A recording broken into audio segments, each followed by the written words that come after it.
राजस्थान के राज्यपाल श्री हरुभाऊ कृष्णराव बागड़े जी, राजस्थान के लोकप्रिय मुख्यमंत्री श्री भजनलाल शर्मा, जस्टिस श्री संजीव खन्ना जी, देश के कानून मंत्री श्री अर्जुन राम मेघवाल जी, राजस्थान हाईकोर्ट के चीफ जस्टिस श्री मनिंदर मोहन श्रीवास्तव जी, अन्य सभी ऑनरेबल जजेस, न्याय जगत के सभी महानुभाव, उपस्थित देवी और सज्जनों, सबसे पहले तो मैं आप सबकी क्षमा चाहता हूं क्योंकि मुझे यहां पहुंचने में 10 मिनट करीब मैं लेट हो गया था क्योंकि मैं महाराष्ट्र से निकला, लेकिन वेदर के कारण समय पर नहीं पहुंच पाया और इसके लिए मैं आप सबकी क्षमा चाहता हूं। साथियों, मुझे खुशी है कि मैं आज राजस्थान उच्च न्यायालय के प्लेटिनम जुबिली समारोह में आप सबके बीच आने का मुझे अवसर मिला है। राजस्थान हाईकोर्ट के 75 वर्ष ऐसे समय में हुए हैं जब हमारा संविधान भी 75 वर्ष पूरे करने जा रहा है। इसलिए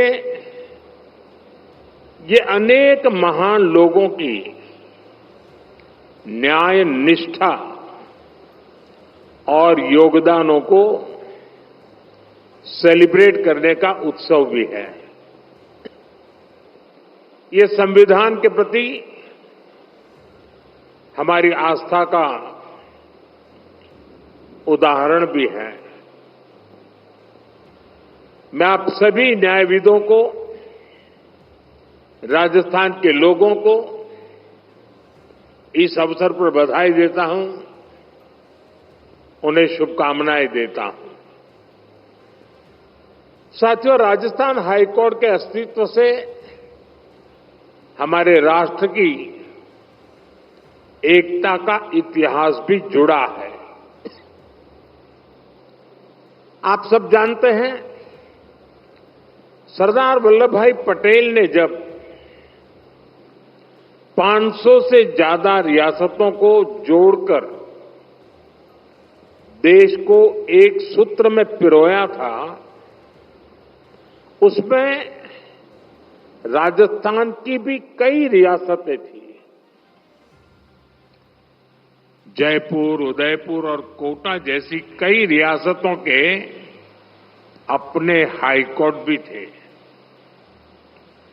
इनके इंटीग्रेशन से राजस्थान हाईकोर्ट अस्तित्व में आया, यानी राष्ट्रीय एकता ये हमारे जुडिशियल सिस्टम का भी फाउंडेशन स्टोन है। ए फाउंडिंग स्टोन जितना मजबूत होगा, हमारा देश और देश की व्यवस्थाएं भी उतनी ही मजबूत होगी। साथियों, मेरा मानना है न्याय हमेशा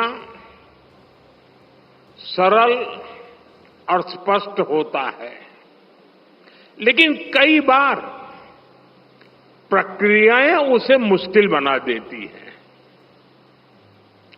ये हम सबकी सामूहिक जिम्मेदारी है कि हम न्याय को ज्यादा से ज्यादा सरल और स्पष्ट बनाएं। और मुझे संतोष है कि देश ने इस दिशा में कई ऐतिहासिक और निर्णायक कदम उठाए हैं। हमने पूरी तरह से अप्रासंगिक हो चुके सैकड़ों कॉलोनियल कानूनों को रद्द किया है।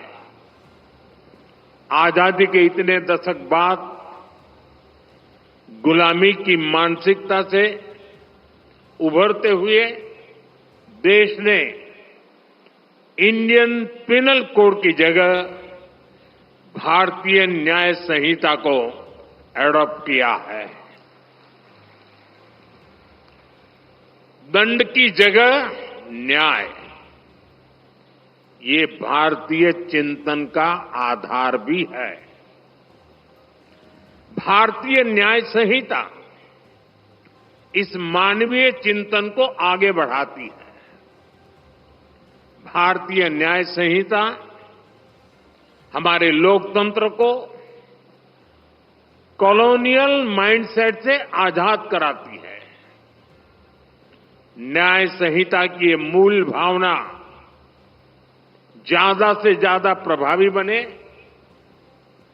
ये दायित्व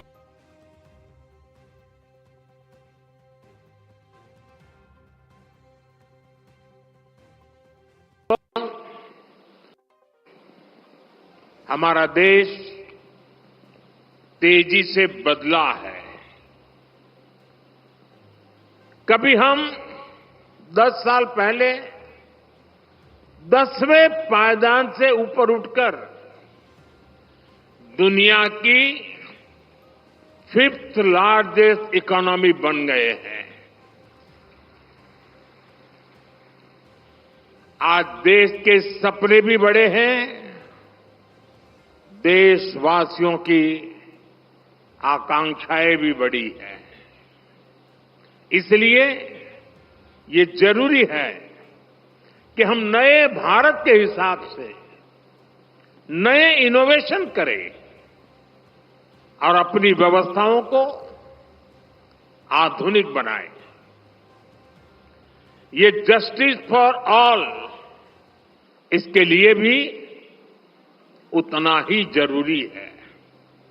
हम देख रहे हैं क्या टेक्नोलॉजी हमारे जुडिशियल सिस्टम में इतना अहम रोल निभा रही है। आईटी रिवॉल्यूशन से कितना बड़ा बदलाव हो सकता है, हमारा ई कोर्ट्स प्रोजेक्ट इसका सबसे बड़ा उदाहरण है। आज देश में 18,000 से ज्यादा कोर्ट्स कंप्यूटराइज हो चुकी है। मुझे बताया गया है कि नेशनल जुडिशियल डेटा ग्रिड से 26 करोड़ से ज्यादा मुकदमों की जानकारी एक सेंट्रलाइज्ड ऑनलाइन प्लेटफॉर्म पर जुड़ चुकी है। आज पूरे देश की 3,000 से ज्यादा कोर्ट कॉम्प्लेक्सेस और 1,200 से ज्यादा जेलें वीडियो कॉन्फ्रेंस से जुड़ गई हैं। और मुझे खुशी है कि राजस्थान भी इस दिशा में काफी तेज गति से काम कर रहा है। यहां सैकड़ों अदालतें कंप्यूटराइज हो चुकी है। पेपरलेस कोर्ट्स, ई फाइलिंग, समन के लिए इलेक्ट्रॉनिक सर्विस, वर्चुअल हियरिंग की व्यवस्था, ये कोई सामान्य बदलाव नहीं है। हम एक सामान्य नागरिक के दृष्टिकोण से सोचे तो दशकों से हमारे यहां कोर्ट के आगे चक्कर शब्द, कोई बुरा मत मानना, चक्कर शब्द मैंडेटरी हो गया था। कोर्ट का चक्कर, मुकदमे का चक्कर, यानी एक ऐसा चक्कर जिसमें फंस गए तो कब निकलेंगे कुछ पता नहीं। आज दशकों बाद उस सामान्य नागरिक की पीड़ा को खत्म करने, उस चक्कर को खत्म करने के लिए देश ने प्रभावी कदम उठाए हैं। इससे न्याय को लेकर नई उम्मीद जगी है। इस उम्मीद को हमें बनाए रखना है। लगातार अपनी न्यायिक व्यवस्था में रिफॉर्म करते चलना है। साथियों, बीते कई कार्यक्रमों में आप सबके बीच मैंने लगातार मीडिएशन की सदियों पुरानी हमारी व्यवस्था का जिक्र किया है। आज देश में कम खर्चीले और त्वरित निर्णयों के लिए ऑल्टरनेटिव डिस्प्यूट मैकेनिज्म बहुत अहम रास्ता बन रहा है। वैकल्पिक डिस्प्यूट मैकेनिज्म की ये व्यवस्था देश में ईज ऑफ लिविंग के साथ ही ईज ऑफ जस्टिस को भी बढ़ावा देगी। कानूनों में बदलाव करके नए प्रावधान जोड़कर सरकार ने इस दिशा में कई कदम उठाए हैं। न्यायपालिका के सहयोग से ये व्यवस्थाएं और ज्यादा सशक्त होगी। साथियों, हमारी न्यायपालिका ने निरंतर राष्ट्रीय विषयों पर सजगता और सक्रियता की नैतिक जिम्मेदारी निभाई है। कश्मीर से आर्टिकल 370 हटाने का देश के संवैधानिक एकीकरण का उदाहरण हमारे सामने है। सीए जैसे मानवीय कानून का उदाहरण हमारे सामने है। ऐसे मुद्दों पर राष्ट्रहित में स्वाभाविक न्याय क्या कहता है, ये हमारी अदालतों के निर्णयों से पूरी तरह से स्पष्ट होता रहा है।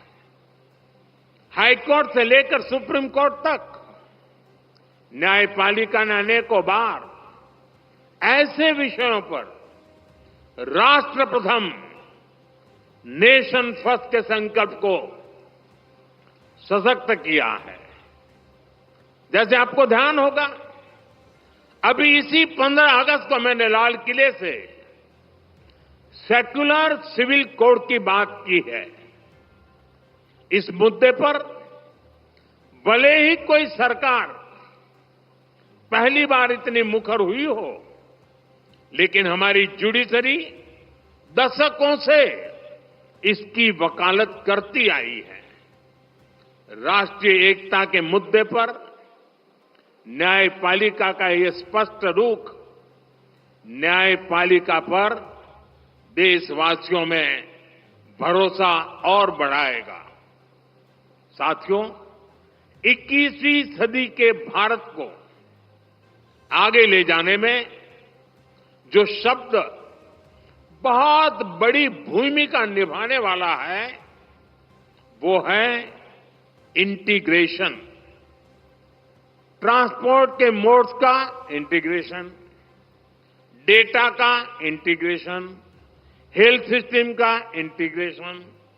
हमारा विजन है कि देश के जो भी आईटी सिस्टम अलग अलग काम कर रहे हैं, उन सभी का इंटीग्रेशन हो। Police, forensics, process service mechanism और सुप्रीम कोर्ट से लेकर जिला अदालतों तक सभी एक साथ जुड़कर काम करें। आज राजस्थान की सभी डिस्ट्रिक्ट कोर्ट्स में इस इंटीग्रेशन प्रोजेक्ट की शुरुआत हुई है। मैं आप सभी को इस प्रोजेक्ट की सफलता के लिए शुभकामनाएं देता हूं। साथियों, टेक्नोलॉजी का इस्तेमाल आज के भारत में गरीब के सशक्तिकरण का ट्राइड एंड टेस्टेड फॉर्मूला बन रहा है। पिछले 10 वर्षों में इसे लेकर कई ग्लोबल एजेंसीज और संस्थाओं ने भारत की भरपूर तारीफ की है। डीबीटी से लेकर यूपीआई तक कई क्षेत्रों में भारत का काम एक ग्लोबल मॉडल बनकर उभरा है।